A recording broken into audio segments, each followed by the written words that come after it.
আসসালামু আলাইকুম, কেমন আছেন সবাই? আশা করি সবাই ভালো আছেন। আজকে আমরা আলোচনা করব একের পরিপূরক এবং দুইয়ের পরিপূরক নিয়ে, যাকে আমরা ইংলিশে বলি 1's কমপ্লিমেন্ট এবং 2's কমপ্লিমেন্ট। যদি পরীক্ষাতে আসে, এক্সামে যদি বলে যে 26-এর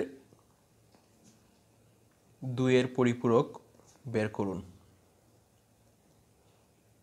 তাহলে আমরা কিভাবে করব ওইটা দেখি। আমাদের তার জন্য আগে জানতে হবে 26-এর বাইনারি ভ্যালু কত, বাইনারি মান কত। আমরা যদি না জানি বাইনারি মান কত, তাহলে আমরা চাইলে বের করে নিতে পারি। কিভাবে আমরা জানি? এইভাবে আমরা এর আগে আমরা ভিডিওতে দেখছি বাইনারি দশমিক নাম্বার থেকে কীভাবে বাইনারি নাম্বারে কনভার্ট করতে হয়। এই 2 দিয়ে ভাগ দিয়ে আমরা বের করে নিতে পারি। এইভাবে আমরা চাইলে বের করে নিতে পারি, কোনো সমস্যা নাই। তাহলে তার জন্য আমাকে জানতে হবে 26 বা 26-এর বাইনারি কত। আমরা জানি 26-এর বাইনারির সংখ্যা হলো গিয়া 11010। 26-এর আমরা চাইলে এভাবে বের করে নিতে পারি। আচ্ছা, যাদের মুখস্থ নাই কিংবা যাদের সমস্যা হয়, অনেক সময় সমস্যা হতে পারে, ভুলে গেলে আমরা এইভাবে বের করে নিব, কোনো সমস্যা নাই। তাহলে 26-এর বাইনারি সংখ্যা আমরা জানি 11010। আমরা পরিপূরক বের করার সময় আমরা সবসময় 8 বিট ইউজ করি, মানে 8টা বিট ব্যবহার করি। বিট হিসাবে তো আমরা জানি বিট কোনগুলোকে বিট বলে, এই একটাকে একটা বিট হিসাবে আমরা চিহ্নিত করি। এখানে 1 একটা বিট, 1 একটা বিট, 0 একটা বিট, এইভাবে। তাহলে এখানে কয়টা বিট আছে? 5টা বিট। কিন্তু আমাদের পরিপূরকের কাজ করতে আমাদের প্রয়োজন টোটাল 8টা বিট, সেই হিসাবে আমাদের আরও 3টা বিট লাগবে। আমরা সচরাচর এইভাবে আমাদের যতগুলা বিট প্রয়োজন সেইগুলো আমরা 0 দিয়ে ফিল আপ করতে পারি। সেই হিসাবে আমরা 8টা বিট বানানোর জন্য আমরা কী করব? এইটা লিখলাম, লিখে যেহেতু 5টা বিট আছে, আমাদের আরও 3টা বিট দরকার, 3টা 0 আমরা ব্যবহার করতে পারি। এই আমাদের হয়ে গেল 8টা বিট, 8 বিট। আমাদের 8 বিট আমরা পেয়ে গেছি, 8 বিট। হ্যাঁ, এখন শুরু করি আমাদের ম্যাথ। এখন আমরা প্রথম এইটাকে কি করব? 1's কমপ্লিমেন্টে বা প্রথম একের পরিপূরক বের করব। ওইটা থেকে একের পরিপূরক বের করা একদম সোজা। একের পরিপূরক মানে এই সংখ্যাটাকে আমরা উল্টিয়ে দিব, একদম উল্টে দিব, মানে প্রত্যেকটা অঙ্ক তার উল্টাটা লিখব। যেমন 0 থাকলে 1, 1 থাকলে 0, 0 থাকলে 1, এই দুইটা আবার 0 0, তার তিনটার জন্য 1 1 1। এই যে কাজটা করলাম, আমরা সম্পূর্ণ অঙ্কটা আমরা উল্টিয়ে দিলাম। এই কাজটা কি বলে? কি একের পরিপূরক। এটা কি বলে? একের পরিপূরক। শেষ, আমরা একের পরিপূরক বুঝে গেছি। যে কোনো সংখ্যার বাইনারির যে সংখ্যাটা পাই, ওই সংখ্যাটাকে উল্টে দিয়ে লিখাকেই আমরা একের পরিপূরক বলি। শেষ। এখন আমরা বের করব এইটার থেকে 2-এর পরিপূরক। 2-এর পরিপূরক আরও সিম্পল। 2-এর পরিপূরক মানে এর উল্টাটা, সরি, এর 2-এর পরিপূরক মানে এই যে আমরা উল্টা যে একটা ভ্যালু পেলাম, ওইটার সাথে 1 যোগ করে দিব। কি? 1 যোগ করে দিব। 1 আর 1 যোগ করলে কত হয়? 2। আর 2 সমান 10, 10। 10-এর শূন্য হাত আছে 1।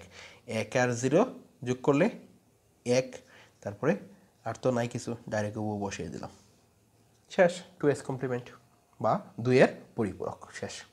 2-এর পরিপূরক।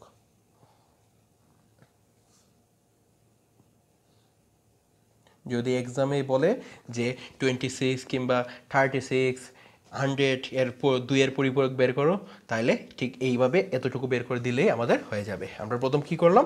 প্রথম আমরা 26-এর বাইনারি সংখ্যাটা বসালাম। বাইনারি সংখ্যা যদি না জানি আমরা এইভাবে বের করতে পারি বাইনারি।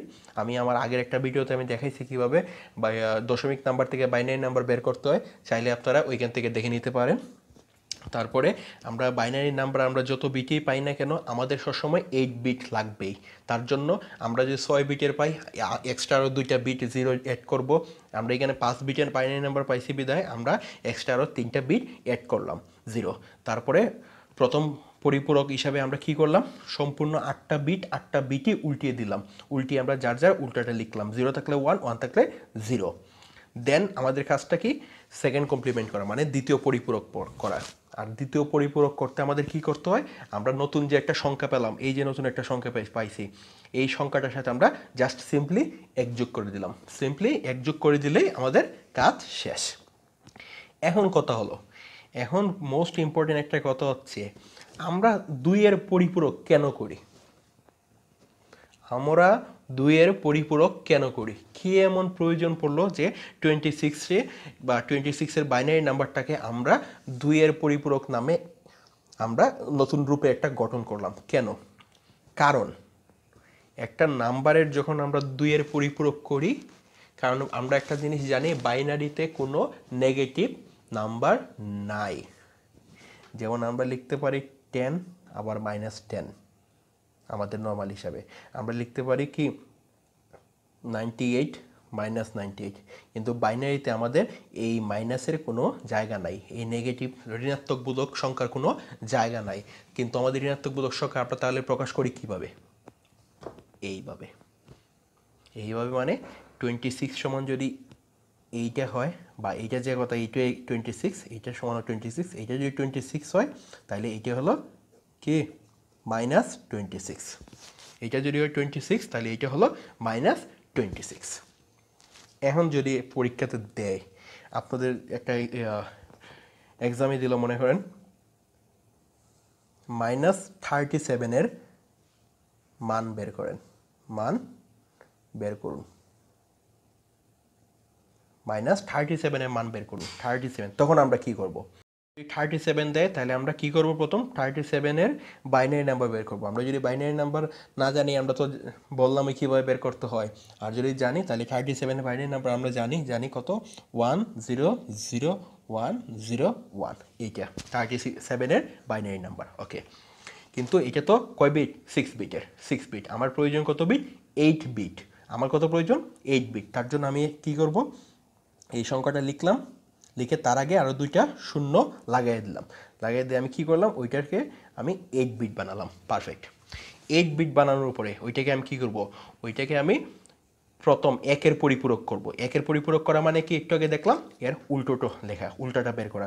0 থাকলে 1, 0 থাকলে 1, 1 থাকলে 0, 0 1 1 0 1 1, শেষ। 1-এর পরিপূরক। আমাদের অর্ধেক কাজ শেষ। এখন আমরা কি করতে পারি? এখন আমরা কি করব, ওইটার সাথে আমরা 1 যোগ করে দেব। সিম্পলি 1 যোগ করব। 1 আর 1 যোগ করলে 10, 10-এর শূন্য হাত আছে 1, 1 আর 1 যোগ করলে 10, 10-এর শূন্য হাত আছে 1, 1 আর 0 যোগ করলে কত, 1, 1 1 0 1 1, শেষ। শুধু এই সিম্পলি এই নাম্বারটার সাথে আমরা জাস্ট 1 যোগ করে দিব। এই নাম্বারটার সাথে 1 যোগ করে দিলেই যে নতুন একটা সংখ্যা পেলাম আমরা, এইটাই হলো আমাদের -37-এর মান। তাহলে আমাদের যদি এক্সামে বলে -37 কীভাবে বের করব, প্রথম আমরা 37-এর বাইনারি সংখ্যাটা লিখলাম, লেখার পরে দেখব 8 বিট কিনা। 8 বিট না হলে যত বিট আমাদের কম আছে ততটা 0 যোগ করে আমরা 8 করে ফেলবো। কোন দিকে অ্যাড করব? আমরা প্রথম দিকে, কিন্তু হাতের বামে আমরা 2টা 0, 3টা 0, 4টা 0, যতগুলো 0 লাগুক না কেন আমরা যোগ করব। তারপর জাস্ট ওইটাকে সিম্পলি উল্টিয়ে দিব, তার ফলে আমাদের 1-এর পরিপূরক হয়ে গেল। তারপর ওইটার সাথে 1 যোগ করলে আমাদের কি হয়ে যায়, 2-এর পরিপূরক। 2-এর পরিপূরক হয়ে যায়, শেষ। এই যে 2-এর পরিপূরক করার পরে যে আনসারটা আমরা পেলাম, এই যে আনসারটা পেলাম, এই আনসারটা মানে -37। তাহলে আমরা যদি এক্সামে আসে 2-এর পরিপূরক কেন করি, আমরা কেন করা হয়, তাহলে আমরা বলতে পারবো না যে 2-এর পরিপূরক একমাত্র আমরা কোনো সংখ্যার নেগেটিভ ভ্যালু বের করার জন্য। কারণ আমরা জানি বাইনারিতে নেগেটিভ ঋণাত্মক বোধক কোনো সংখ্যা হয় না। তার জন্য আমরা 2-এর পরিপূরকের মাধ্যমে নতুন একটা মান বের করি, যে মানটা ওই সংখ্যার ঋণাত্মক মান হিসাবে কি কার্যকর আমরা ধরে নেই। তাহলে আজকে আমরা জানলাম 1-এর পরিপূরক এবং 2-এর পরিপূরক কি, কেন প্রয়োজন এবং কিভাবে বের করতে হয়। তাহলে সবাই ভালো থাকুন, সুস্থ থাকুন, ধন্যবাদ।